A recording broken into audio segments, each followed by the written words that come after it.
การแววหวานตำนานเพลงชั่วโมงเพลงหวานเพลิดเพลินใจไปกับวงดนตรีกรมประชาสัมพันธ์ทุกวันพุธเวลา 13 นาฬิกาถึง 14 นาฬิกาทางสถานีวิทยุกระจายเสียงแห่งประเทศไทย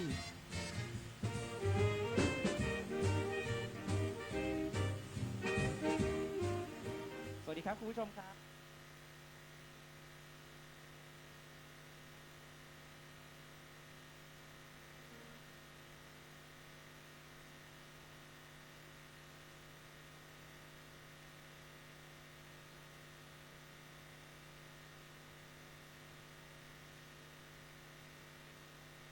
ยังแค้นน้อยก้าหน้าแรงปีนี้บ่ต้องเจ็บหัวเสาะหาน้ำไว้ยะนะยังกูเตือแล้วเนาะห้องน้ำที่คุดไว้ทะแล้วนะจัดเหมาะดีแต่เก็บน้ำได้นักอยู่แม่นละต้องวางแผนไว้เนี่ยเกษตรสมัยบะเดียวเนี่ยต้องปรับสัวปลูกครัวที่มันใหญ่โวยๆแต่ใจน้ำน้อยอย่างบะทัวบะแตงข้าวโพดนี่กะใจระบบน้ำยศเอาเฟียงเอาแกบมาปกหน้าดินไว้เหียรักษาความชื้นได้ดีนะนั่นดูปรับตัวได้ไว้กะฮับมือได้ไว้เนาะบ่ต้องกึดหนักยังกับเนี่ยหน้าแรงกูเตือพอเหรอบะเดียวเนี่ยหน้าเป่งลึ่งเป็นแก้วเป็นแสงดีแต่เปิงอะเปิ้นห้องกันมดบานว่าปอเลี้ยงเมืองเถินเละอู้ถูกใจอันผักกับลาบนี่บะขายละฮือฟรีเลยแม่เซลแต่จีนเนี่ยต้องไปซื้อที่การคนเดียวนะโหนึกว่าได้จิ้นฟรีแล้วนะนี่หูภัยเข้าใจฮับมือได้ปรารถนาดีจากสำนักงานประชาสัมพันธ์ที่3กรมประชาสัมพันธ์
สวัสดีเจ้าคุณผู้ชมคุณผู้ฟังเจ้า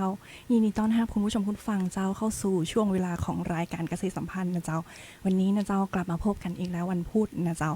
ที่17มิถุนายน2569นะเจ้ารายการเกษตรสัมพันธ์ของเฮานะเจ้าออกอากาศทางสถานีวิทยุกระจายเสียงแห่งประเทศไทยจังหวัดลำปางนะเจ้าด้วยระบบ FM 97 MHz นะเจ้าแล้วก็อีกหนึ่งช่องทางนะเจ้าที่คุณผู้ชมคุณผู้ฟังสามารถที่จะติดตามรับชมรับฟังกับทางรายการเกษตรสัมพันธ์ได้ผ่านทางช่องทาง Facebook Live นะเจ้าเพจสวทลำปางกรมประชาสัมพันธ์นะเจ้าวันนี้นะเจ้า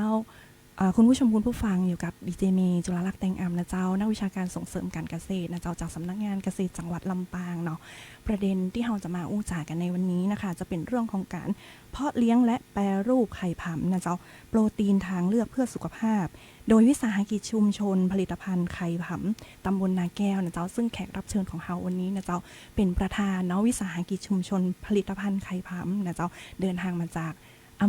อำเภอเกาะคาเลยนะเจ้าเดี๋ยวขออนุญาตที่ทางแขกรับเชิญเนาะได้แนะนำตัวนะเจ้าให้ท่านผู้ชมผู้ฟังเจ้าได้หูจักกันนะเจ้าเชิญเลยเจ้า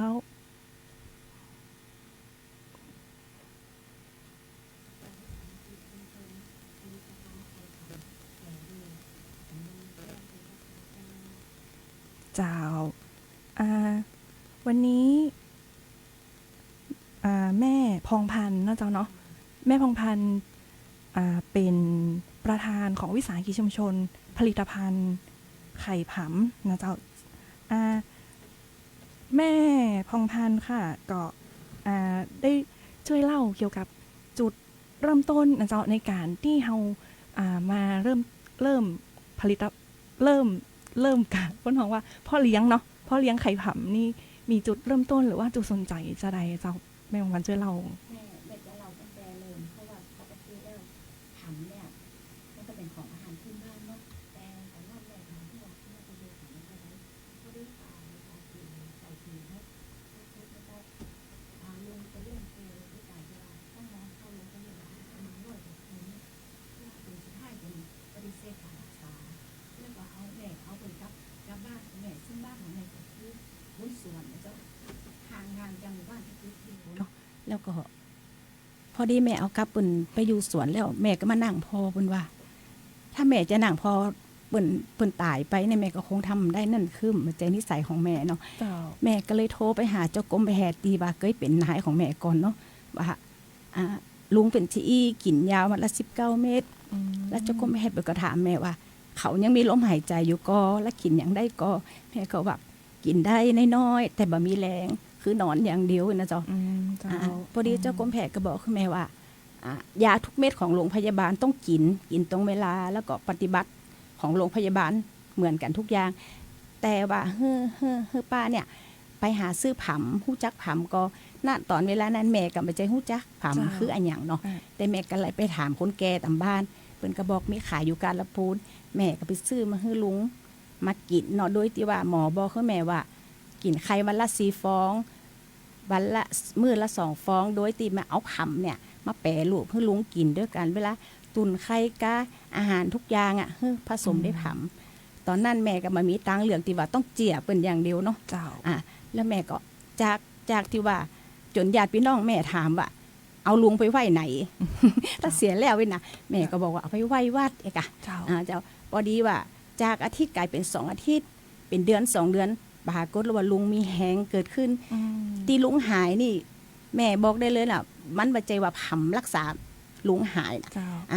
โรงพยาบาลรักษาลุงหาย เจ้า แต่ติลุงสามารถฟื้นฟูร่างกายไปได้เนี่ยคือ แม่ให้เป็นกินผำหลังจากนั้นมาแม่กับลุงก็เลยอู้กันว่าเฮาไปซื้อการลำปูนมันไก่อันเฮามาเลี้ยง แม่ก็เลยทดลองเลี้ยงในอ่างน้อยๆนะเจ้าอ่างเพื่อกิน เจ้า แล้วพอนานเข้าแม่ก็ว่ามันก็ดีหนาเฮาเลี้ยงบ่เพราะว่าแม่กับลุงกับแกแล้วเนาะมันมีอาชีพอย่างแล้วเฮาลองเลี้ยงไปขายนะเจ้า เจ้า แล้วพอดีว่าเมื่อเมษาของ68ทางบ้านของแม่เขาจัดงานซุ่มประกวดเนาะประกวดว่าอันหมู่บ้านเขาเนี่ยอย่างแม่ก็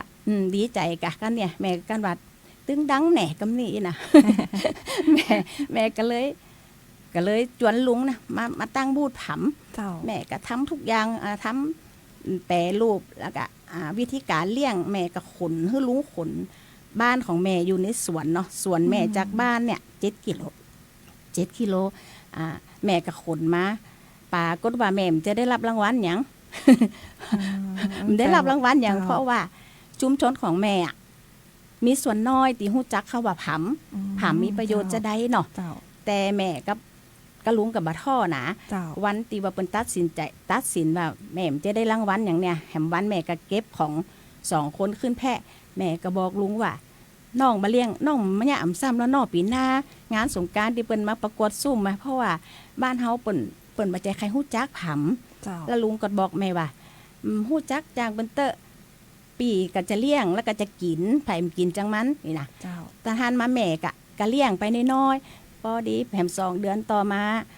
อาจารย์แสงอรุณพรหมแสนเนี่ยโทรมาหาแม่ว่าน้องคนตีเลี้ยงผำจะก็น้องใครไปขายก็ขายผำแม่ก็ว่า แล้วน้องเอาอย่างไปขายนะ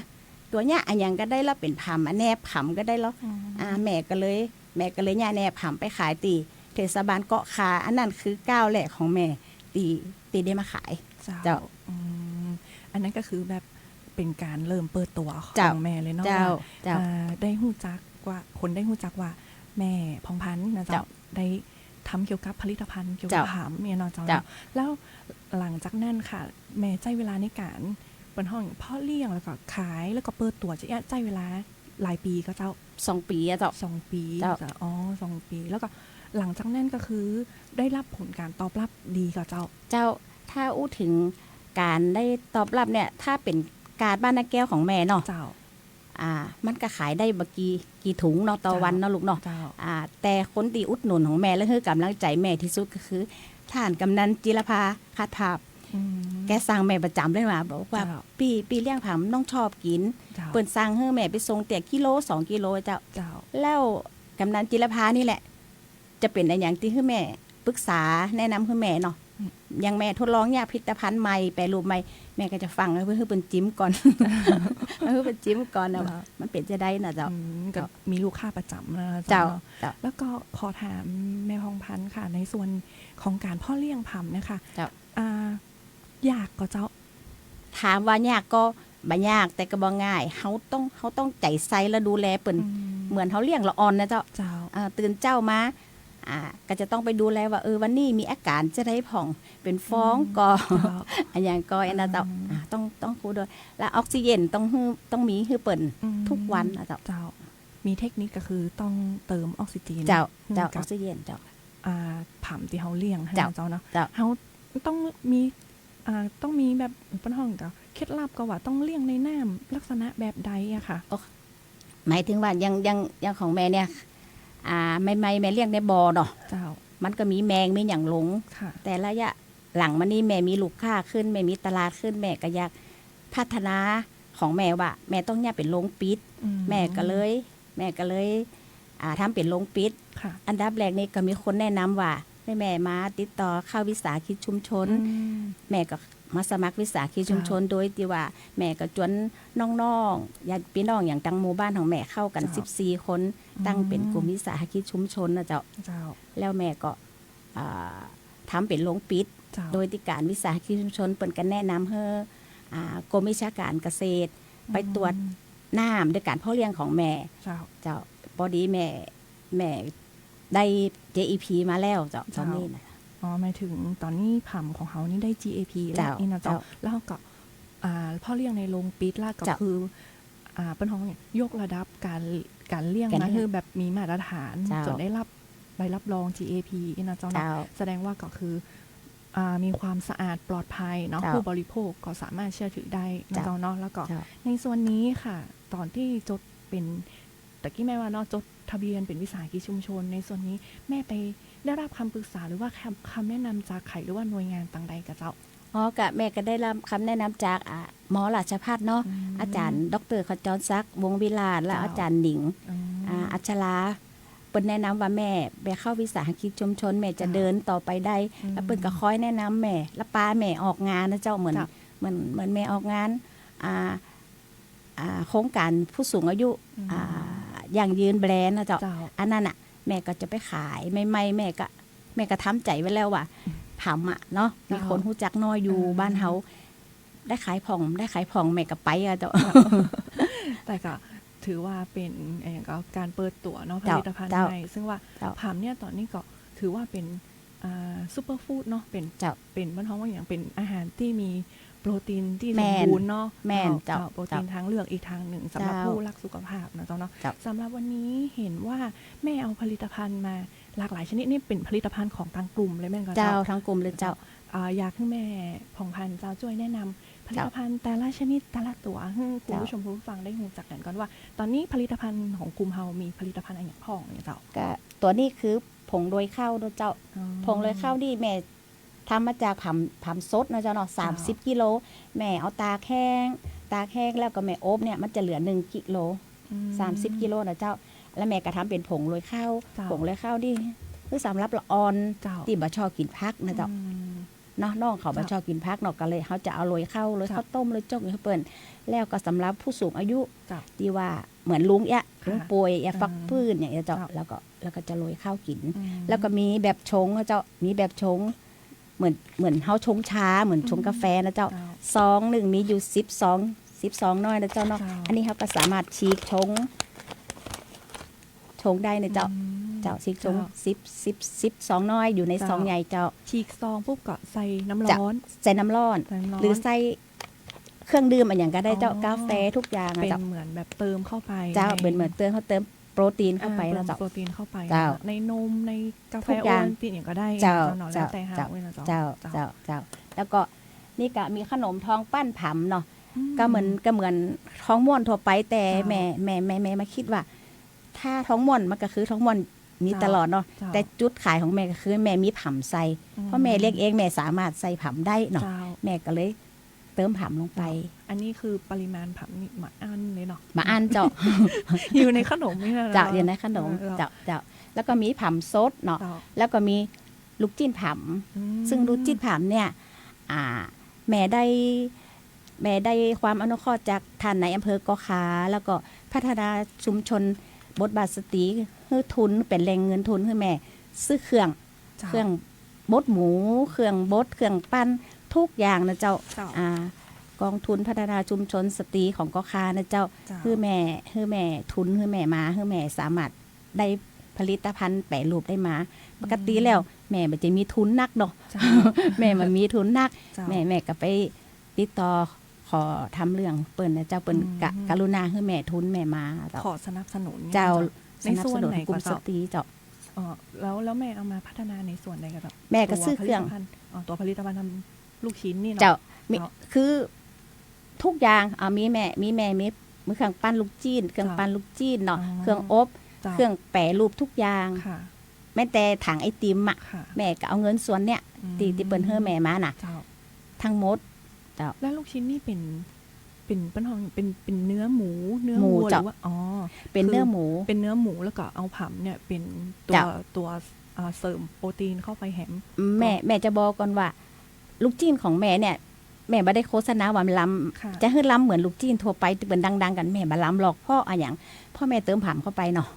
แม่เติมผำเข้าไปมันจะเด้งมันจะเหนียวจะนุ่มเหมือนลูกจิ้นทั่วไปนี่มาเหมือนนะเจ้าแต่ถ้าคนบริโภคเข้าไปเนี่ยนึกถึงว่าอันนี้คือการบริโภคที่ว่าให้โปรตีนเพื่อสุขภาพเป็นอันอย่างที่ว่ากินเพื่อประโยชน์ของร่างกายอันนั้นก็จะหับได้แม่ตึ้มบอกว่าของแม่ล้ำเหมือนลูกจิ้นทั่วไปนะแต่ว่าถ้าสนใจแล้วก็อยากแบบสุขภาพก็คือแต่อันนี้คือทางเลือกอีกทางนึงแม่แต่ว่าก็รสชาติก็คือถ้าโดยทั่วไปนี้ลูกค้าก็เพิ่งผลตอบรับแม่ก็ขายได้ตลอดแม่ก็ขายได้ตลอดอร่อยเนาะเจ้าเป็นก็คือส่วนมากจะเป็นคนฮักสุขภาพเราติซื้อของแม่นะยังแนบของแม่เนี่ยแม่ไปขายข้างแรกเนาะ ตลาดไอ้หนองกระทิงเนาะแม่ทำแนบมาก็มีคนมาถามแม่ว่าอันนี้แนบอันหยังแม่ก็บอกแนบผำเจ้าแม่กำลังจะอ้าปากบอกว่าผำมีประโยชน์นะเจ้าเปิ้นว่าโอ้ก็นึกว่าแนบอ่องถ้าแนบอ่องนี่จะซื้อสัก 2-3 แนบเลยค่ะแม่ก็เลยว่าจ้างบันเติ้ลเนาะคือมันเป็นสินค้าใหม่เจ้าแล้วก็ปัจจุบันนี้ไปถึงในส่วนของวิสาหกิจชุมชนเนาะเพราะเขาเป็นวิสาหกิจชุมชนเนี่ยก็มีสมาชิกอยู่14 คนแล้วใน14 คนนี้ทุกคนสามารถที่จะเพาะเลี้ยงผำนี่ได้ทุกคนกับเจ้าแล้วก็มาได้ทุกคนแม่บอกตรงๆเลยนะเพราะอย่างหนึ่งทุนทรัพย์เพราะว่าถ้าจะเลี้ยงแบบเหมือนแม่เนี่ยมันต้องได้ทุนหลายเหมือนแม่ทุกวันเนี่ยแม่ก็มันจะมีทุนนักเนาะแม่ก่อยเนี่ยไปทีละน้อยแต่ด้านณตอนเนี้ยวันเนี้ยก่อนตีแม่จะมาวันเนี้ยมีคนออเดอร์สั่งขนมแม่400 ชิ้นตอนนี้กลุ่มของแม่กับป้ากันเนี่ยที่บ้านรอแม่เพราะพรุ่งนี้แม่จะต้องมาขายตีทำแม่ก็จำจืมได้บนบอกแม่เลยแม่เจ้าแต่ถ้าเลี้ยงนี่มันค่อนข้างถ้าเลี้ยงได้มาตรฐานเหมือนแม่นะมันยากน้อยเพราะว่าทุนทรัพย์บ้านเฮามันบ่ค่อยมีเจ้าแต่ว่าถ้าสมมติว่าเป็นเทคนิคแบบเฮาเลี้ยงไว้เหมือนที่แม่แนะนำว่าเลี้ยงไว้สำหรับบริโภคได้เนี่ยแล้วเฮาจะมีเทคนิคจะได้ขึ้นแบบว่าเฮาสามารถที่จะเอา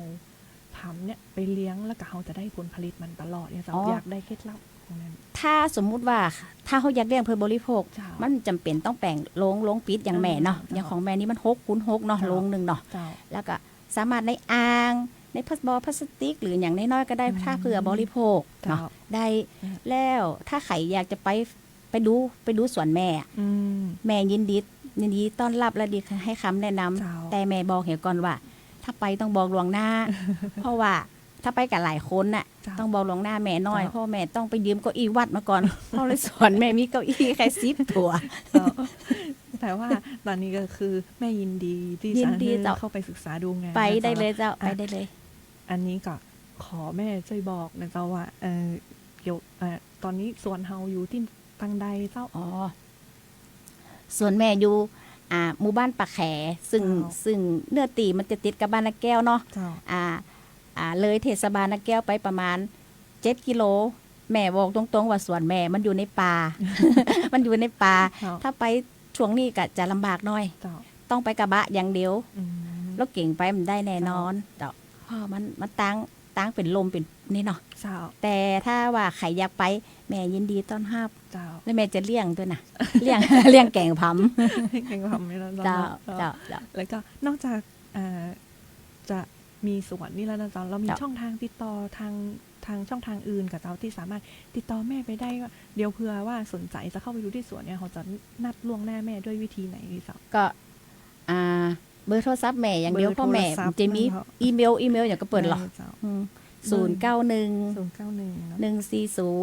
140 4528 4528 เจ้า ถ้าสนใจติดต่อเนาะ เจ้า ท่านผู้ชมผู้ฟังอยากให้ได้เข้าไปดูศึกษาดูงานในการ เจ้า เลี้ยงผำเนาะหรือว่า เจ้า การผลิตภัณฑ์เนาะยาชมผ เจ้า ลิตภัณฑ์เนี่ยค่ะ เจ้า ก็สามารถที่จะติดต่อแม่ผ่านช่องทางเบอร์โทรศัพท์อันนี้เบอร์แม่โดยตรงเลย เจ้า ค่ะ เบอร์แม่โดยตรงแล้วเจ้า แม่พองพันธุ์ เจ้า เนาะเจ้า0911404528เนี่ยนะเจ้าเนาะ เจ้า เจ้า เจ้า แล้วก็สำหรับแม่มีหน้าร้านหรือว่าสถานที่จำหน่ายเกี่ยวกับผลิตภัณฑ์ผำของแม่กับเจ้า จำได้ต่อนี่ที่ประจำคือธนาคารทกสสาขาใหญ่ที่ข้างลำปางนิยมพาณิชย์นะเจ้า แม่ แต่ได้ความอนุเคราะห์จากน้องกรมจากน้องสำนักงานเกษตรเนี่ยเจ้าเป็นแนะนำเพื่อแม่เนาะรู้จักกับน้องคนที่ทำงานในทกส น้องทกสก็บอกว่าแม่ใครไปขายก็แม่ก็บอกให้ขายกายอ่ะน้องก็แนะนำเพื่อไป แม่ก็ไปขายจันทร์กับซุกร์ เจ้า แต่ถ้าณวันใดแม่ติดธุระอย่างภารกิจอย่างเนี้ยเนาะ เจ้า แม่ก็บ่ได้ไปเจ้า เจ้า เจ้า ค่ะก็เหลือเวลาอีกสักเล็กน้อยนะเจ้าในส่วนนี้ค่ะก็อยากเดี๋ยวขออนุญาตให้แม่พองพันธุ์นะเจ้า เจ้า ฝากอะไรเกี่ยวกับคุณผู้ชมคุณผู้ฟังนะเจ้าที่สนใจเกี่ยวกับเรื่องพัมหรือว่าการประกอบอาชีพใน เจ้า ส่วนนี้อะค่ะ สำหรับตัวแม่เองเนาะอายุแม่นักขนาดนี้แล้วก็คงไปได้แบบบักไก่ และอีกอย่างความรู้ในด้านโลกโซเชียลหรือออนไลน์แม่บักเก่งเนาะ เจ้า แต่แม่มีมือแค่ทำได้ เจ้า ถ้าสมมติรุ่นน้องหรือว่าน้องๆหรือว่าคนใดที่เปิ่นอยากจะสนใจอยากจะเลี้ยง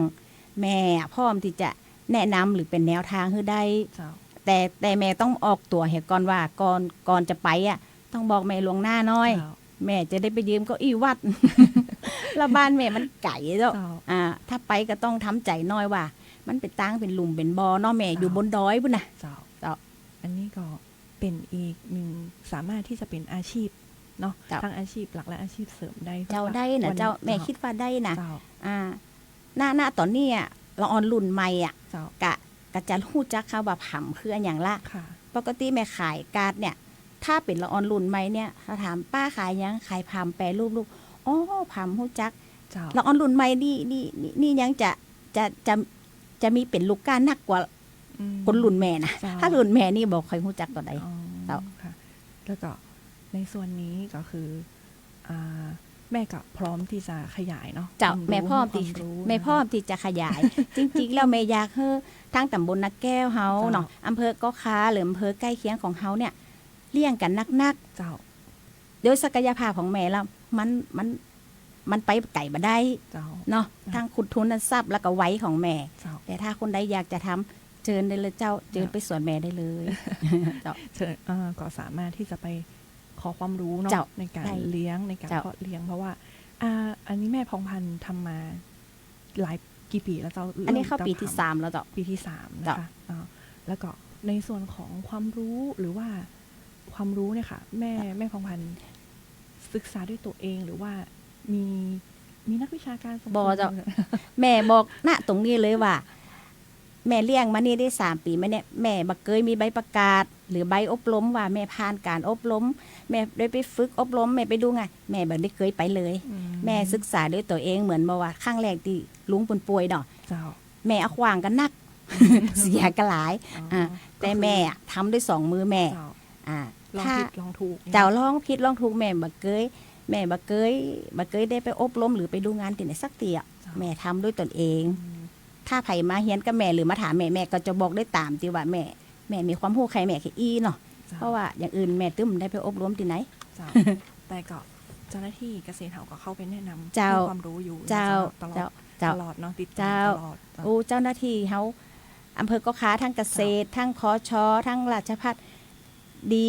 มากๆมีเป็นคนที่ว่าแม่ขนาดแม่บอกมันต้องไปบ้านแม่อยู่แพะอยู่ป่าปุ้นไปกะตัวมาได้กะตางเป็นขี้ฝุ่นว่าเป็นหยังอย่าเจ้าโอ้ นับว่าแม่ยังโชคดีที่ว่ามีหน่วยงานสนับสนุนนะเจ้า แล้วผ่ามมีเปิ้นมีโรคหรือว่าแมลงอะไรอย่างรบกวนเปิ้นกับเจ้า มีกับเจ้า อืม ยังแม่เนี่ยยังแม่ถึงบอกว่าคน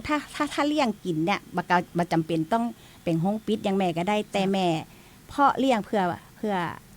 ขายเพื่อบริโภคเนาะ เจ้า แม่ต้องเลี้ยงแบบลงปิดเจ้ามันมีแมงเจ้ามันมีแมงเดี๋ยวเหมือนกับมันถ้าอยู่ธรรมชาติเนี่ย ถ้าเขาตักขึ้นมาแล้วเวลาเขาล่างอ่ะมันก็จะมีแมงมีเศษไม้อย่างอยู่อะเจ้า ก็สำหรับวันนี้นะเจ้าก็ได้ความรู้นะเจ้าในเรื่อง เจ้า ของไข่ผำเนาะซึ่ ครั ง บ เป็นซูเปอร์ฟู้ดที่ว่ายังว่านะเจ้าเนาะ เจ้า เป็นโปรตีนทางเลือกเพื่อสุขภาพ แม่น สำหรับ เจ้า คนเราสุขภาพนะเจ้า เจ้า ท่านผู้ชมท่านผู้ฟังท่านใดที่สนใจเนาะแล้วก็ใครอยากที่จะทั้งเข้าไปในส่วนของขอเนาะองค์ความรู้เกี่ยวกับการเลี้ยงผำกับทางแม่พองพันธุ์นะเจ้าหรือว่าติดต่อในเรื่องของสนใจเกี่ยวกับผลิตภัณฑ์ ก็สามารถติดต่อไปตามเบอร์ที่ให้ไว้ตะกี้นะเจ้า เจ้า สำหรับวันนี้นะเจ้ารายการของเกษตรสัมพันธ์ของเรานะเจ้าก็จากหมดเวลาแล้วนะเจ้าเนาะ เจ้า แล้วก็ต้องขอบคุณนะเจ้าคุณแม่ของพันธุ์นะเจ้าองค์คศรีเนาะ เจ้า